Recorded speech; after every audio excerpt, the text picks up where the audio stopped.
Bismillahirrahmanirrahim.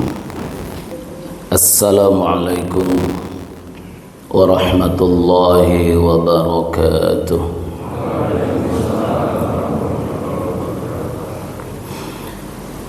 Alhamdulillahi rabbil alamin.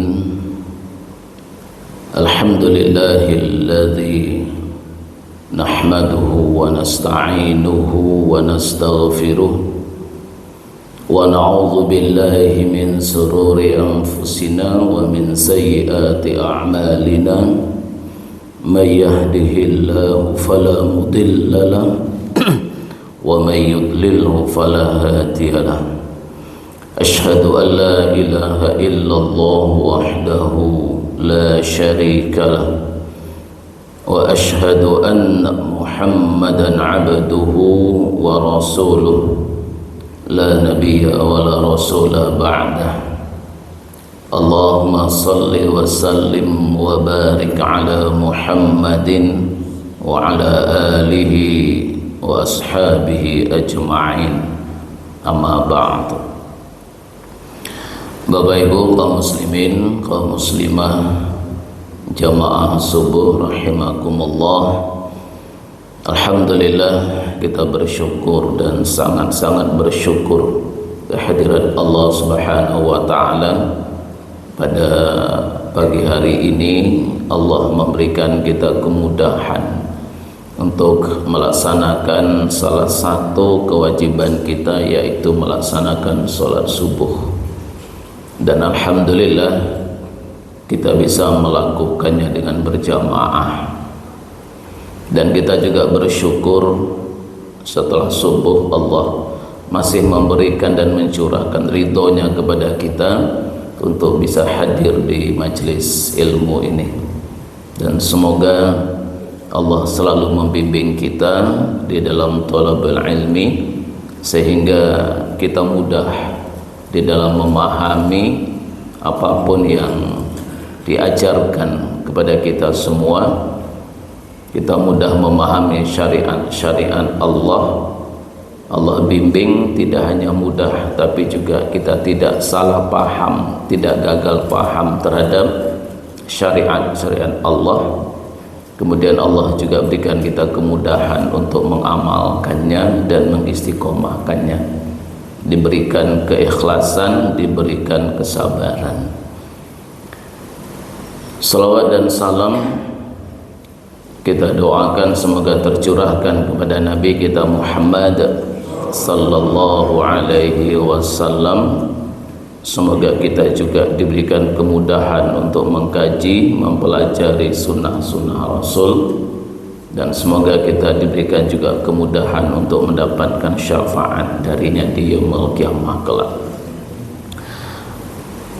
Bapak Ibu jamaah rahimakumullah, tema kajian kita di pagi hari ini adalah bagaimana agar hidup kita ini selamat, bahagia, puas. Selamat, bahagia, puas. Ini kalau tiga hal ini kita dapatkan, maka kita seolah sudah berada di surga, Bapak Ibu. Ya, surga dunia, surga akhirat. Selamat, bahagia, puas. Karena ada orang yang selamat tapi tidak bahagia. Ada bahagia tapi nggak lama. Nggak selamat, bahagia cuma sebentar. Ya, ada juga yang selamat bahagia tapi enggak puas. Maka yang kita inginkan hidup ini selamat, bahagia, puas, tentunya dunia dan akhirat. Maka untuk mencapai tiga hal ini, ya, untuk mencapai tiga hal ini saya punya rumus. Rumusnya adalah SIS untuk mempermudah. SIS. S yang pertama adalah sabar. ya, sabar. Bahasa Arabnya sobar, ya, bahasa Arabnya sobar, jadi bahasa Indonesia menjadi sabar. Apa itu sabar? Sabar itu kata kuncinya Bapak Ibu adalah menahan diri. Ini kata kuncinya, ya. Karena nanti akan beda dengan ikhlas, ya. Di sabar itu kata kuncinya adalah menahan diri, ya, menahan diri. Menahan diri dari apa? Menahan diri dari 3 hal. Ya, karena itu nanti Rasulullah mengatakan sabar itu ada pada 3 hal. Yang pertama dari 3 itu adalah kita menahan diri untuk tetap dalam keadaan kebaikan, menahan diri tetap dalam ketaatan, ya, menahan diri untuk tetap beribadah, menahan diri untuk tetap memberikan manfaat dan kebaikan dalam hidup ini. Karena apa? Tidak semua orang bisa bertahan dalam kebaikan, tidak semua orang bisa bertahan di dalam ketaatan, nggak semua orang, ya, banyak orang-orang yang berputus asa di dalam kebaikan sehingga dalam kebaikan tidak istiqomah. Maka untuk mencapai tingkat istiqomah dalam kebaikan itu disitu butuh kesabaran. Wasta'inu bis sabri was-shalah, ya, jadikanlah sabar dan sholat itu sebagai penolongmu. Nah, salah satu menolong tentang apa? Sabar itu menolong kita di dalam istiqomah terhadap sebuah kebaikan. Ada orang yang sholat, ya, 1 bulan, 2 bulan, 1 tahun, setelah itu dia meninggalkan sholatnya. Ada orang yang sudah mulai berpuasa sunnah, ya, puasa Senin Kemis sampai puasa Daud, tapi ternyata nggak bertahan, ya, 1 tahun terus kemudian berhenti. Ada orang yang sudah rutin setiap hari sedekah, ternyata cuma 1 bulan, setelah itu sudah tidak lagi. Ada yang mau rutin, niat rutin sholat tahajud, ternyata hanya beberapa bulan kemudian ditinggalkan tahajud itu. Nah, jadi nggak semua orang itu bisa bertahan dalam kebaikan. Padahal Rasulullah Sallallahu Alaihi Wasallam ketika ditanya oleh sahabat, ya Rasulullah, ayyul a'mali ahabbu ilallah, manakah amal soleh yang paling disukai oleh Allah? Kata Rasulullah, amal soleh yang paling disukai oleh Allah itu adalah adwamuha wa in qalla, yaitu amal soleh yang kau lakukan terus menerus, meskipun yang dilakukan itu adalah amal yang sedikit, amal yang ringan, tetapi terus menerus. Maka puncak dari amal soleh kita itu adalah istiqomah, ya, puncak amal soleh itu adalah pada istiqomahnya. Kalau mengawali amal soleh, banyak orang yang mencoba mengawali amal soleh itu banyak Bapak Ibu. Yang tidak banyak itu adalah yang istiqomah dalam amal soleh itu yang tidak banyak. Mengawali amal soleh itu mudah, yang sulit istiqomahnya. Mudah mengawali amal soleh, apalagi lagi punya masalah, punya masalah ekonomi, punya masalah kesehatan, punya masalah keluarga, itu amal solehnya gampang banget. Karena apa? Pengen curhat, pengen curhat kepada Allah dan ingin mendapatkan pertolongan dari Allah agar permasalahannya selesai. Mudah mengawali amal soleh. Tapi ketika dia kemudian curhat kepada Allah, mendekatkan diri kepada Allah, yang tadinya enggak sholat kemudian sholat, yang tadinya enggak pernah baca Al-Quran kemudian baca Al-Quran, yang tadinya enggak pernah sedekah kemudian sedekah, namun dengan amal-amal soleh itu problem hidupnya enggak selesai, masalahnya enggak selesai, yang diharapkan tidak dia dapatkan. Kira-kira masih tetap beribadah enggak? Punya masalah ekonomi, ya, hutang banyak, lalu kemudian semangat sholat duha, semangat sholat duhanya, 1 bulan sholat duha masih bertahan, 2 bulan ekonominya nggak berubah juga begitu terus ekonominya nggak berubah, masalahnya nggak selesai, bahkan bertambah masalahnya. Kira-kira yang begini tetap istiqomah nggak sholat duhanya? Dia akan mengatakan, nggak ngefek. Ternyata sholat duha nggak ngefek, berhenti. Ya. Punya masalah duniawi, pengen diselesaikan dengan ibadah. Ya. Punya masalah ekonomi, pengen diselesaikan dengan ibadah. Ternyata masalah duniawinya nggak selesai dengan ibadah itu. Apa yang terjadi? Ibadahnya berhenti karena salah niat. Sudah itu salah niat, niatnya untuk duniawi. Ketika tidak Allah robah kondisi duniawinya, kemudian dia berhenti. Pada sebetulnya Allah akan merubah, cuma belum waktunya saja, karena Allah ingin melihat keistiqomahan seseorang. Dan Allah akan memberikan kebaikan itu ketika manusia itu sudah tidak mengira lagi, tidak menunggu-nunggu, tidak berharap-harap, baru Allah berikan. Itu namanya min haitsu la yahtasib. Wa may yattaqillah yaj'al lahu makhraja wa yarzuqhu min haitsu la yahtasib. Barang siapa yang takwa kepada Allah, taat kepada Allah, maka kalau dia punya masalah, Allah berikan jalan keluarnya. Punya masalah ekonomi, Allah berikan ya rezeki, tapi dari yang tidak disangka-sangka, tidak diduga. Artinya apa Bapak Ibu?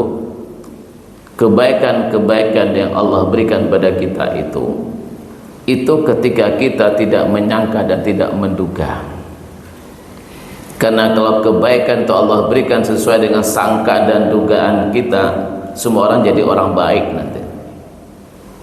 Sedekah ya, langsung Allah perlihatkan. Hari ini sedekah, paginya sedekah, siangnya dapat rezeki, rezekinya lancar. Yang berdagang kalau sedekah di pagi laris dagangannya seharian itu. Tapi kalau nggak sedekah, larangannya dagangannya nggak laris. Allah perlihatkan langsung, sedekah pagi dagangan laris, lupa sedekah dagangannya nggak laris. Kira-kira ini orang rajin sedekah pagi nggak Bapak Ibu? Rajin. Karena apa? Karena ingin laris. Kalau nggak laris, udah nggak sedekah. Semua orang akan rajin sedekah Bapak Ibu.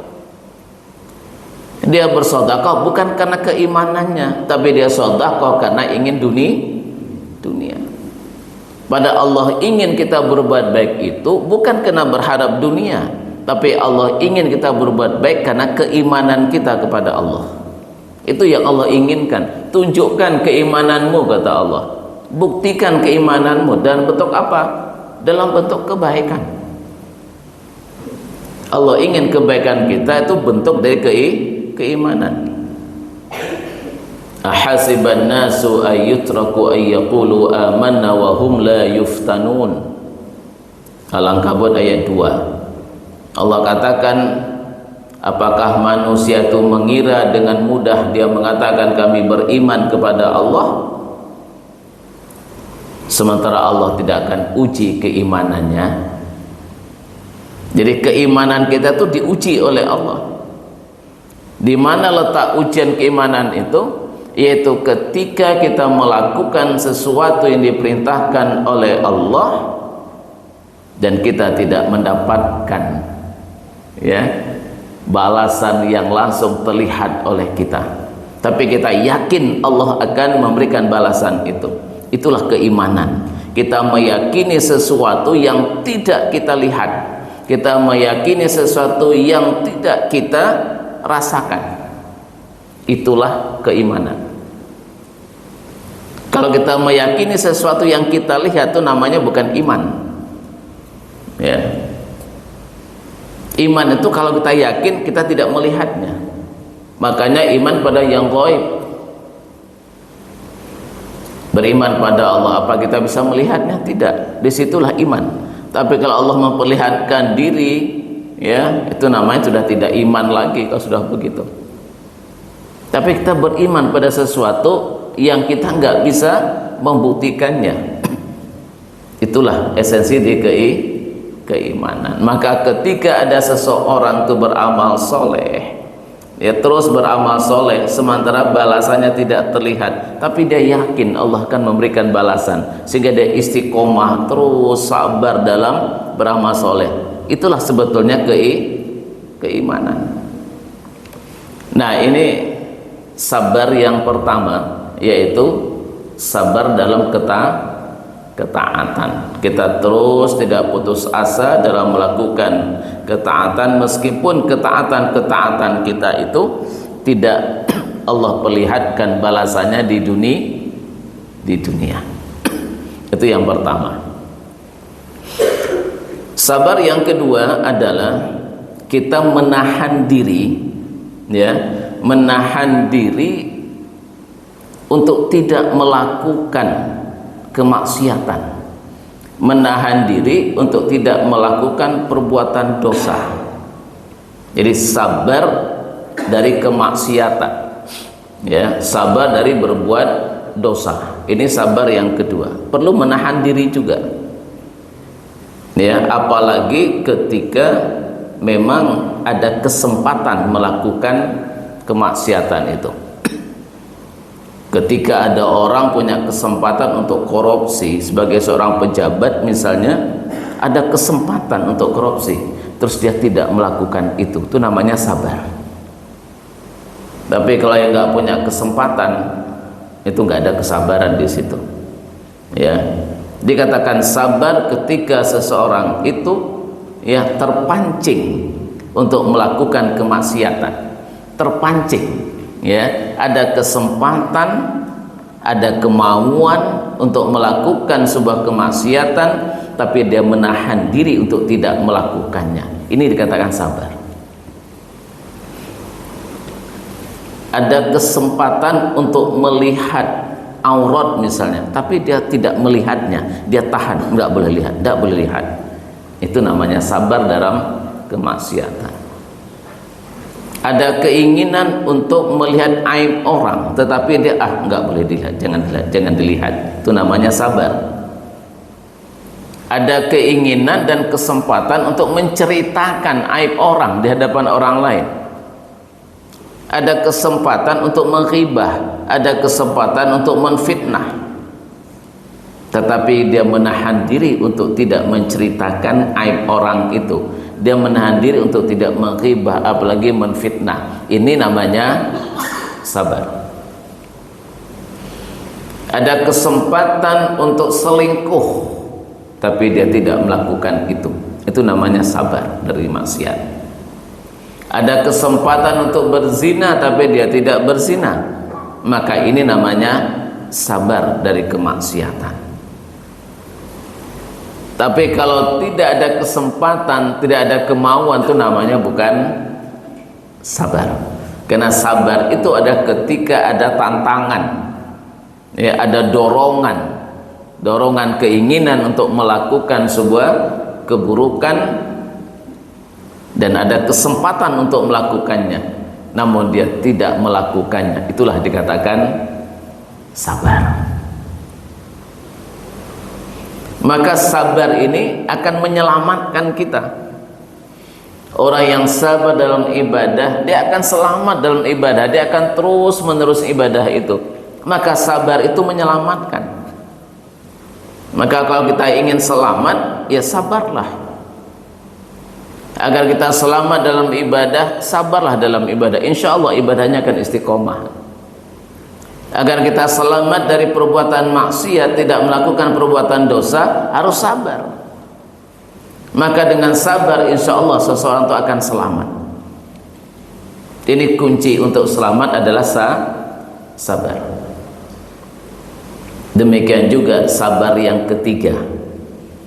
Sabar yang ketiga itu adalah ketika seseorang itu sabar mendapatkan sesuatu yang tidak menyenangkan.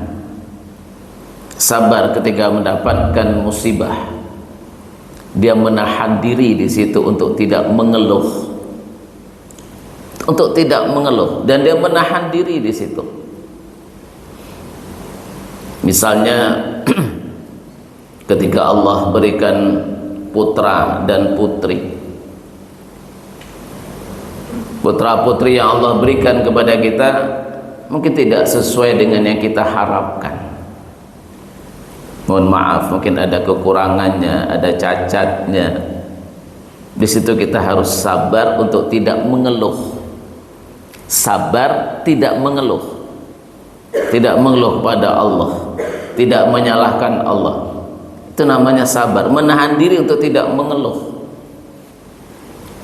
Ketika panjenengan menuju ke suatu tempat, dalam perjalanan ini waktu ini ngejar waktu, harus sampai jam sekian di tempat itu, waktunya sudah mepet di jalan raya itu, ya. Terus kemudian di hadapan panjenengan, di depan panjenengan ada truknya truk besar berisi muatan, jalannya kayak gajah, pelan.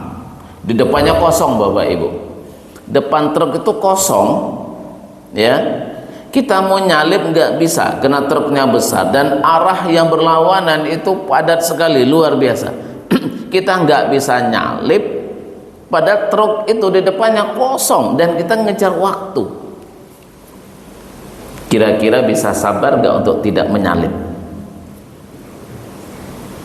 Ini cobaan.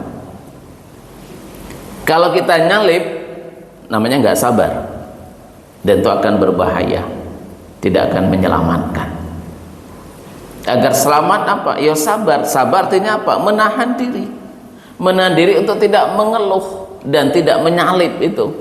Tetap aja di situ sampai ada kesempatan untuk nyalip. Itu namanya sabar. Menahan diri dari sesuatu yang tidak menyenangkan untuk kita tidak mengeluh.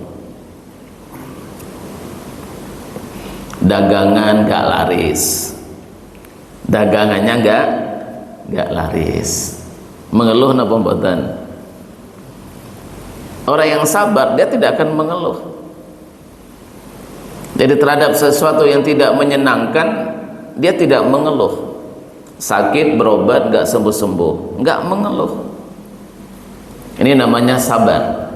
Sabar terhadap sesuatu yang tidak menyenangkan. Insya Allah sabar ini akan menyelamatkan. Tidak saja menyelamatkan kita, tapi juga menyelamatkan orang lain. Kalau kita berhadapan dengan orang lain, sabar terhadap orang lain berarti kita ya tidak mengeluh kalau tidak menyenangkan. Ada orang menyakiti kita, lalu kita tidak merespon dengan negatif, kita tidak marah. Ini sabar namanya. Sabar dari kemaksiatan. Ya. Orang nyakitin kita, menghina kita, kita enggak membalas menghinanya.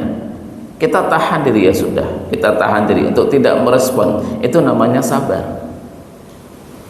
Sabar dari kemaksiatan, sabar dari berbuat dosa. Selamat itu. Selamat dunia akhirat. Coba seandainya ada orang nyakitin kita, lalu kemudian kita balas dengan menyakitinya juga, itu enggak selamat dunia akhirat. Udah itu, dunianya berantem, udah itu, ya. berantem, nggak mau ngalah, itu pasti akan berantem. Dunianya itu nggak selamat, akhiratnya apalagi. La taghdab walakal jannah, kata Rasulullah. Kamu jangan marah, kamu akan dapat surga. Itu artinya orang yang marah, ya, dia tidak akan mendapatkan surga. Nah, ini Bapak Ibu, ya, sabar. Sabar dituntut dalam 3 hal tadi. Yang pertama, sabar dalam kebaikan dan ketaatan, artinya kita istiqomah dalam kebaikan itu. Yang kedua adalah kita harus sabar dari kemaksiatan, artinya apa? Menahan diri untuk tidak melakukan kemaksiatan ketika ada kesempatan, ada keinginan.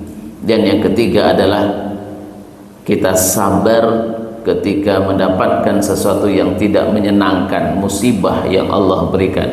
Kita sabar artinya menahan diri untuk tidak mengeluh dan menyalahkan Allah di situ.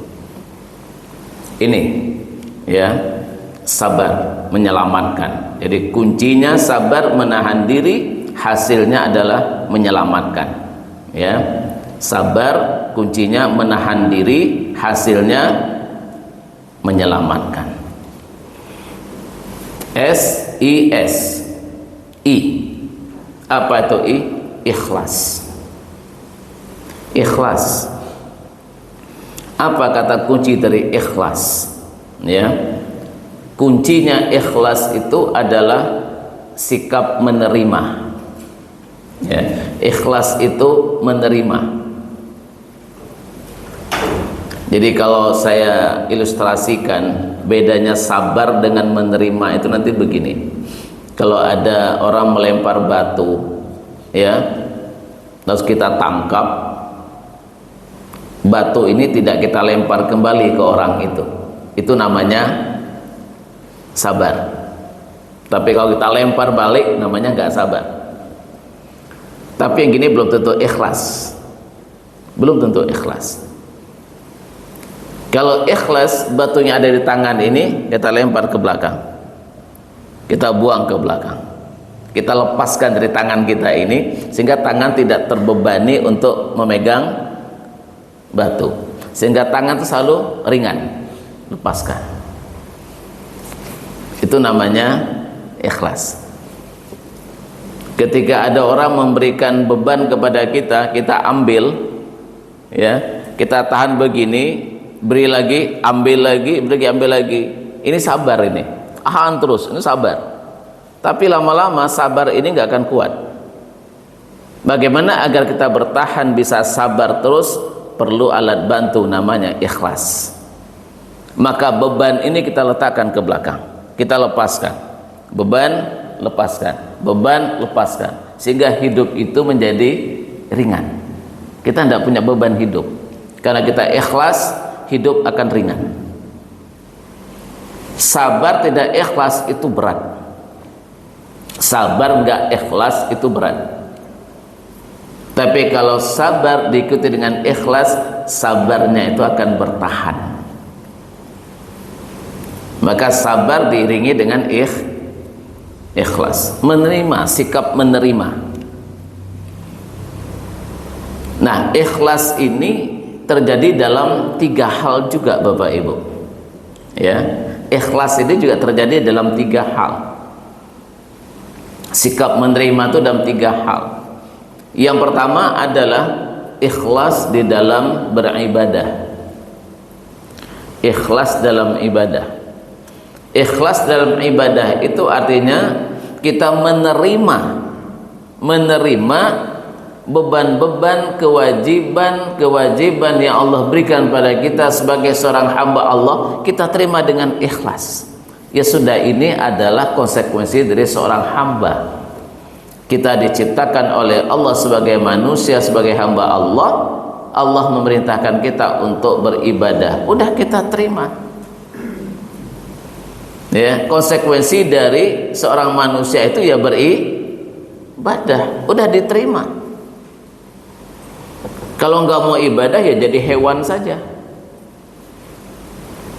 Bapak Ibu, kalau orang sudah memilih, disuruh memilih nih, jadi manusia tapi banyak kewajibannya, atau jadi hewan, tidak ada kewajiban dan tidak ada azab, tidak ada iqab, tidak ada balasan pertanggungjawaban bagi hewan di akhirat kelak. Jangan milih mana, hewan apa manusia, Bapak Ibu? Nah, jadi manusia itu ada kewajiban, ada pertanggungjawaban di akhirat kelak. Tapi kalau menjadi hewan tidak ada. Kira-kira manusia itu milih apa? Milih manusia apa milih hewan?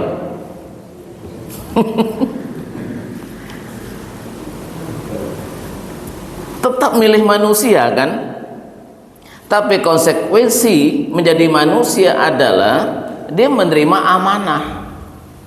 Konsekuensi menjadi manusia menerima amanah, menerima tanggung jawab, menerima beban-beban kewajiban. Maka ini harus ikhlas kita menerimanya, ikhlas. Sehingga dalam ibadah itu ya ikhlas. Ini konsekuensi dari seorang hamba. Yang namanya konsekuensi, ya, kita lakukan itu dengan ikhlas. Kita nggak akan berharap duniawi lagi, kita nggak akan berharap apa. Kenapa? Ini sebuah kewajiban gitu, sebuah kewajiban yang harus kita lakukan karena ketaatan kita kepada Allah. Mau diberi balasan tidak balasan itu bukan sesuatu yang penting di situ. Jadi ibadah itu adalah karena kita melaksanakan perintah Allah. Kita bersyukur kita dijadikan sebagai manusia. Dan itu konsekuensi dari manusia. Mau dibalas tidak dibalas itu bukan hal yang utama dalam ibadah itu. Itu namanya ikhlas. Lah kalau kita itu kan kebanyakan manusia itu kan ibadah karena berharap. Karena berharap. Lah kalau sudah berharap itu kan ikhlasnya sudah dipertanyakan. Tadi kita katakan beribadahnya karena ingin sembuh penyakitnya, ibadahnya agar ekonominya baik. Ini kan motivasi ibadahnya sudah untuk dunia. Apalagi ingin dapat pujian dari manusia misalnya. Ya, kita lepaskan dari Allah, itu udah tidak diterima sama sekali, udah situ ibadahnya. Yang disebut dengan riya, sum'ah. Itu seperti orang yang meletakkan pasir di atas batu, dicerain hujan yang deras, pasir itu akan hilang, tidak ada sisa sedikit pun. Seperti itulah pahala amal soleh itu hilang dari amal soleh itu karena ada riyanya. Famathaluhu kamathali safwanin alaihi turab fa asabahu wabilun fatarakahu musawda. Tidak ikhlas, hilang semua. Kenapa? Karena berharap pujian orang lain, pujian manusia, berharap duniawi, bukan dari Allah. Kalau harapannya itu bukan dari Allah, itu hilang semua pahala amal solehnya. Tetapi kalau kita berharap dunia tapi dari Allah, itu masih mendapatkan, nggak ada masalah. Cuman kualitas ibadahnya tidaklah sebagus kalau kita berharap ukhrawi. Karena ada orang-orang yang beribadah berhadap duniawi tapi masih dari Allah, itu bagus. Karena Allah sudah mengiming-imingi itu, wa may yattaqillah yaj'al lahu makhraja wa yarzuqhu min haitsu la yahtasib. Kamu bertakwa pada Allah, Allah berikan jalan keluar kalau kamu punya masalah di dunia ini, kata Allah. Allah berikan rezeki dari tidak sangka dan tidak diduga. Itu artinya duniawi. Ya, duniawi. Kita boleh beribadah berhadap duniawi, tapi duniawi kita harap dari Allah. Tapi kalau dari manusia hilang semuanya. Tapi dari Allah itu boleh. Ya. Kita ingin masalah kita selesai, kita mendekatkan diri pada Allah. Allah senang gitu. Tetapi makom ibadah kita di hadapan Allah itu belum tinggi. Itu masih makom-makom menjilat lah istilahnya itu. Kalau ada maunya ibadah, kalau nggak ada maunya hilang ibadah itu. Dapat pahala karena dari Allah. Sepanjang kita berharap dari Allah, kita akan dapat balasan dari Allah. Tapi kalau sudah tidak lagi karena Allah, Allah nggak akan memberinya. Maka riya itu kita beribadah bukan karena Allah, maka Allah tidak memberinya. Tapi pemberian Allah banyak atau tidak? Nah, disinilah kualitasnya. Balasan Allah kalau kita melakukan kebaikan itu bukan dalam rangka berharap duniawi, apalagi ukhrawi, maka balasan ukhrawinya Allah berikan luar biasa banyaknya. Tapi kalau berharap duniawi, hanya Allah berikan balasan duniawi itu. Maka kita perlu, kalau motivasi berharap, harus harapannya harapan ukhrawi. Insya Allah duniawinya dapat. Tapi yang paling Allah senangi adalah keikhlasan dalam ibadah. Itu adalah kita beribadah karena bersyukur kepada Allah. Kita dijadikan sebagai manusia yang mendapatkan nikmat yang banyak yang Allah berikan, lalu kita membalas kebaikan Allah dengan ketaatan. Itulah yang Allah senangi. Itu tingkat ibadah tertinggi, adalah ibadah yang didasarkan dari rasa syukur kita kepada Allah. Jadi rasa syukur itu membalas, bukan dalam rangka menerima balasan, tapi dalam rangka membalas. Kira-kira banyak mana Bapak Ibu orang beribadah ini dalam rangka berharap balasan dengan dalam rangka membalas kebaikan Allah? Mana yang lebih banyak? Mungkin yang lebih banyak itu beribadah karena berharap balasan. Maka kalau nggak ada surga, mungkin orang nggak akan sholat Bapak Ibu. Kalau nggak ada surga yang Allah janjikan nanti di akhirat, kira-kira ada yang mau ibadah nggak? Ada yang mau sholat nggak? Ada yang mau puasa nggak? Jangan-jangan nggak ada yang sholat, nggak ada puasa karena nggak ada balasan. Tapi kalau dia bersyukur, dia tidak melihat balasan itu, tapi ini wujud syukurnya, diciptakan sebagai manusia, maka dia membalas kebaikan Allah itu. Itulah ikhlas yang tinggi yang Allah inginkan. Kita beribadah didasarkan pada syukur. Itulah ikhlas yang tertinggi. Nah Bapak Ibu jamaah rahimakumullah, ini ikhlas yang pertama. Ikhlas yang kedua adalah bagaimana kita menerima kondisi yang tidak menyenangkan. Ikhlas dalam konteks menerima sesuatu tidak menyenangkan, kita terima. Kalau sabar tadi itu hanya sebatas menahan diri untuk tidak merespon ya dengan mengeluh. Tapi kalau ikhlas itu menerima, tidak ditahan tapi sudah diterima. Ya sudahlah, memang ini yang Allah berikan ke kita. Punya istri ada kekurangannya, udah kita terima. Ini memang pemberian Allah, kita terima. Punya suami ada kekurangannya, kita terima. Kita punya kekurangan, kita terima. Ya, ikhlas. Tadi saya katakan kita mau jalan raya, kita mau menuju ke sebuah tempat, ada truk itu kalau sabar itu hanya menahan diri saja, tidak nyalip. Tapi kalau ikhlas kita terima kondisi itu, ya sudah Allah mentakdirkan begini, hidupnya menjadi nyaman gitu ya, karena menerima. Jadi kalau dilempar batu tadi dibuang ke belakang, itu namanya ikhlas. Disakitin orang, dimarahin orang, tidak merespon, itu namanya sabar. Tapi kalau menerima itu namanya ikhlas. Wujudnya apa? Kalau marah tidak membalas, kalau ikhlas memaafkan. Ya. Jadi kalau sabar tidak membalas, tidak marah, itu masih dalam konteks sabar. Tapi ketika memaafkan, itu konteksnya ikhlas.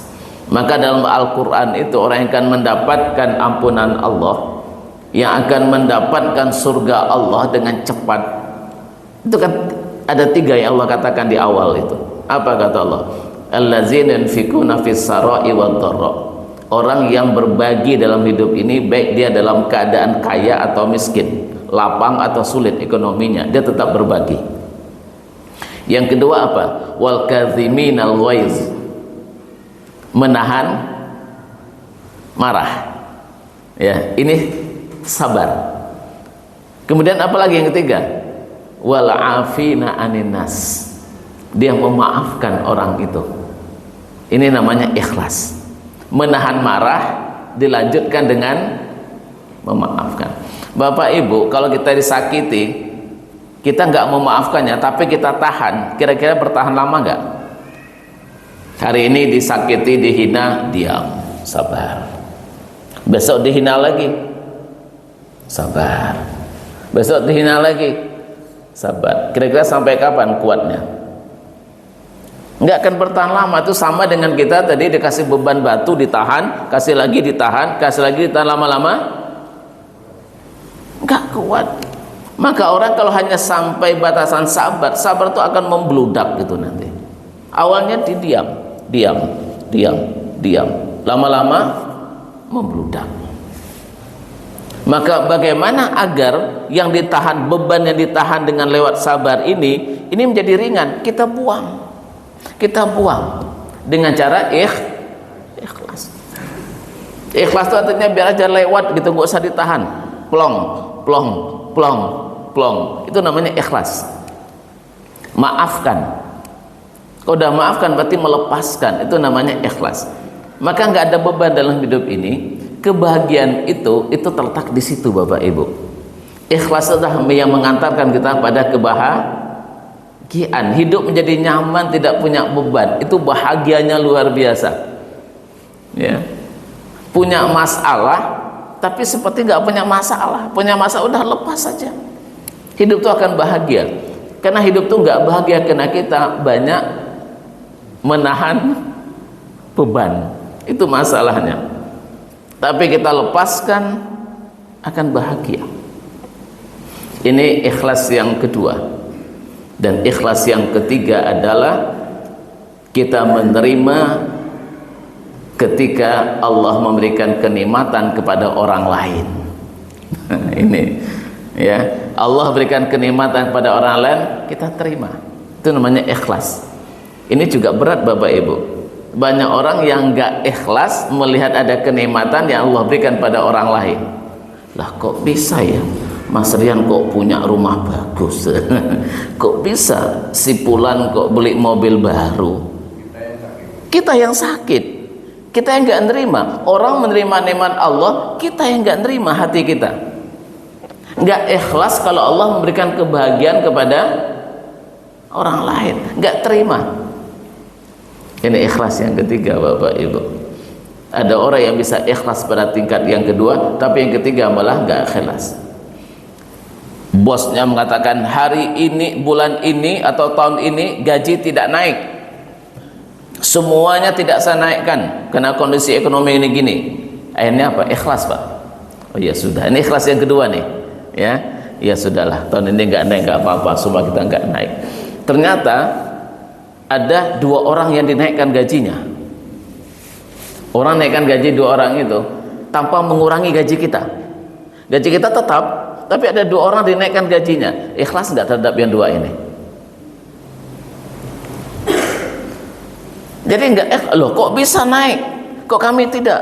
Jadi tidak ikhlas. Tapi kalau sama-sama nggak naik malah ikhlas.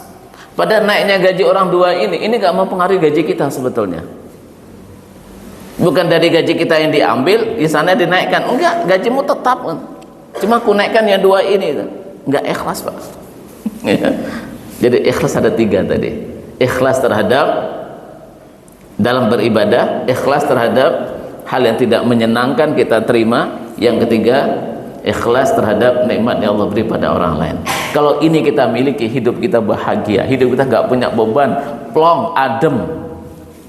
Maka ikhlaskan semuanya yang Allah berikan pada kita, pada orang lain, hidup akan senang, hidup akan bahagia. Yang terakhir, sudah suruh ya.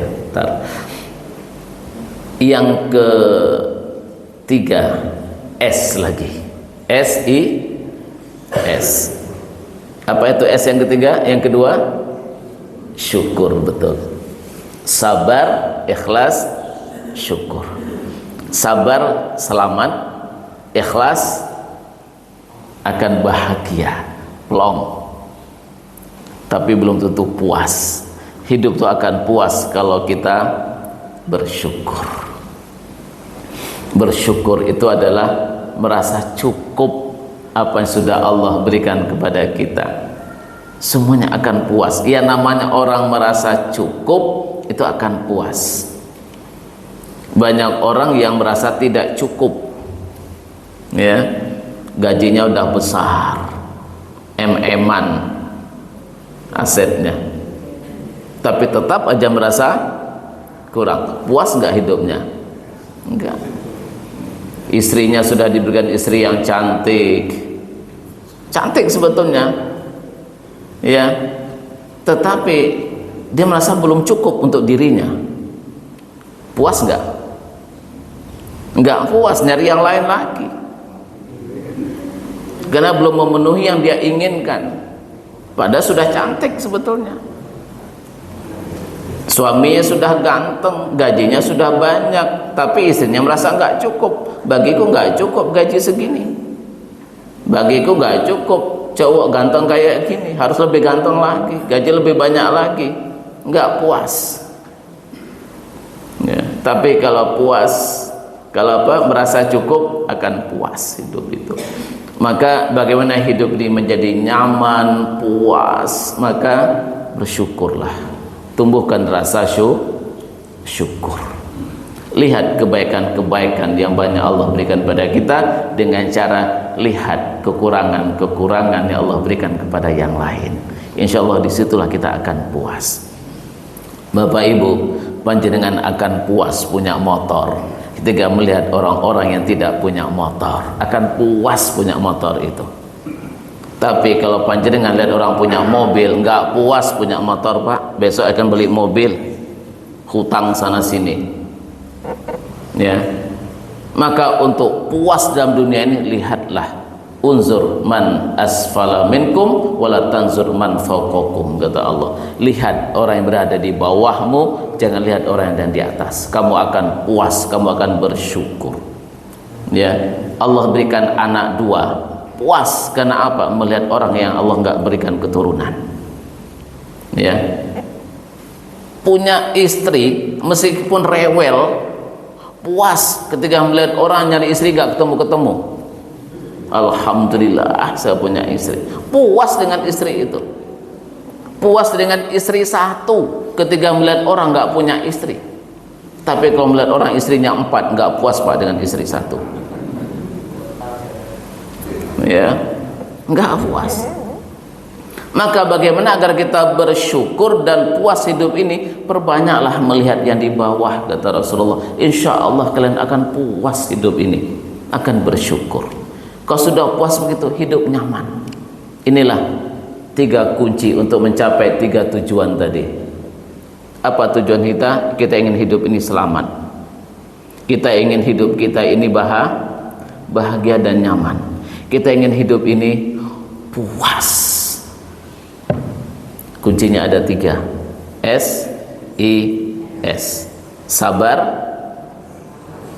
ikhlas, syukur.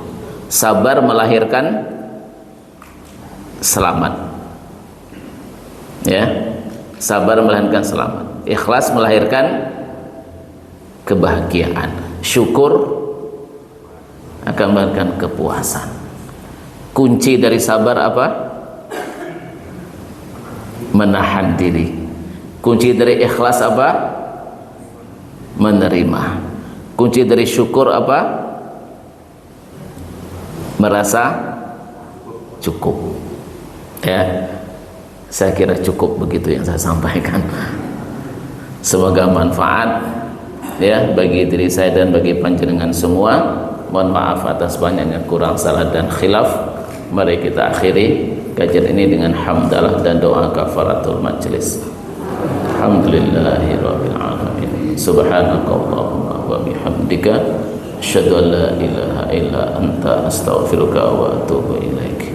Assalamualaikum warahmatullahi wabarakatuh. Maaf, kayaknya belum suruk, ya. Nah,